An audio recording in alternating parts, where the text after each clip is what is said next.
Martino Armier-Weidner, bonjour. Vous allez bientôt remplacer Marc Rochet à la tête du groupe Dubreuil Aéro. Est-ce que vous pouvez nous expliquer comment va se passer cette transition qui doit bientôt arriver, il me semble? Écoutez, la transition, bonjour déjà. Bonjour. La transition a déjà commencé puisque je suis arrivée le 1er juillet et j'ai été nommée directrice générale. Et Marc donc quittera ses fonctions de président fin octobre et à ce moment-là, je deviendrai président directeur général. Donc ça se passe très bien. On a travaillé sur tous les aspects opérationnels dans un premier temps.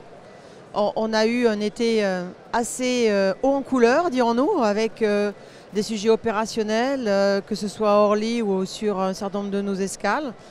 Donc ça m'a permis aussi de pouvoir bien comprendre les tenants, les aboutissants, mais aussi les défis que l'on a à relever dans notre métier. Et on est maintenant plus sur la partie institutionnelle, où je travaille avec Marc sur tout l'ensemble des acteurs autour de nous, dans ce monde qui ne fait qu'évoluer. Donc non, ça se passe très bien et je suis ravie de pouvoir travailler avec Marc encore pendant un mois. Et Marc, après, deviendra membre du conseil d'administration, donc il ne va pas partir complètement. Il va continuer à suivre cette aventure qu'il a créée avec Jean-Paul Dubreuil il y a déjà 20 ans. Okay. Il me semble que vous allez devoir annoncer un peu votre plan de bataille le 31 octobre prochain, c'est ça? Alors, ça va se faire en 2 temps. On a fait un superbe événement avec tous les cadres du groupe Dubreuil Aéro où on a travaillé le plan d'action.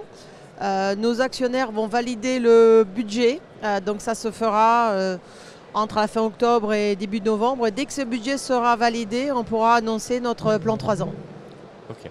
Vous parliez de l'été un peu mouvementé. Comment ça s'est passé pour les deux compagnies, Air Caraïbes et French Bee? Est-ce que vous êtes quand même satisfaite de votre premier été et de l'été de ces compagnies justement? Écoutez, l'été, même s'il a été compliqué opérationnellement, pour un certain nombre de raisons, au niveau résultat opérationnel, ça sera un super été et l'année aussi sera très positive pour les deux compagnies, que ce soit Air Caraïbes ou French Bee. On a pu consolider nos positions sur nos marchés respectifs avec des positionnements différents. Donc un été compliqué, mais qui sera d'un point de vue business très positif pour les deux compagnies et l'année sera très positive de ce fait-là pour les deux compagnies. Est-ce qu'il y a des lignes pour lesquelles vous êtes particulièrement satisfaite ou vous imaginez qu'il y a encore possibilité d'aller chercher de la croissance? Je pense notamment aux dernières ouvertures de French Bee ou alors aussi les Antilles pour Air Caraïbes. Alors, dans notre approche et par rapport au mode de fonctionnement et aux attentes de nos actionnaires, on n'est pas dans des approches de croissance exponentielle. On est des approches de marge opérationnelle stable et que l'on peut prévoir. Donc, on est plutôt dans une évolution plutôt qu'une croissance l'année prochaine qui pourrait être considérée comme non raisonnable. Donc, on est plutôt en train de regarder la consolidation de certaines destinations. Vous parlez desquelles, par exemple? Sur les États-Unis, par exemple, consolider nos positions pour French Bee. Et de la même façon, consolider nos positions aussi sur Air Caraïbes. On vient de relancer Saint-Domingue puisque c'est devient une destination servie par Air Caraïbes. Donc on a des liens à consolider avec eux. Donc c'est dans cette approche-là qu'on s'inscrit pour l'année prochaine. Après, on a un A350 000 qui sera livré en décembre l'année prochaine.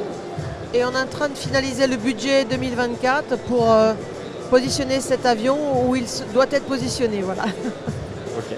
Une des grosses actualités en ce moment qui concerne pas mal de vos marchés, enfin un marché important pour vous, c'est les prix sur l'outre-mer qui fait un peu grincer des dents, les prix des billets d'avion.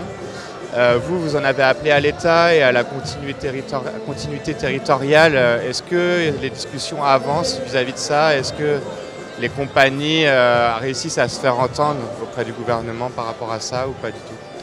Écoutez, je pense que c'est une discussion qui va continuer. Mais c'est vrai que par rapport à d'autres modes de transport, par exemple domestique en France, le contexte dans l'aérien il est beaucoup plus complexe.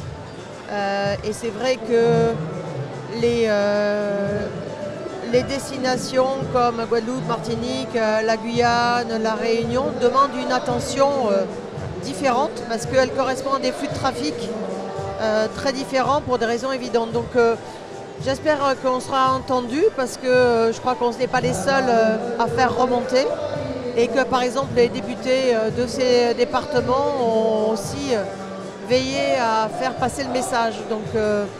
Donc on ne désespère pas et on continuera à essayer de se faire entendre. Merci beaucoup Christine Romière-Whitener. Bonne journée, bon salon. Au revoir. Au revoir.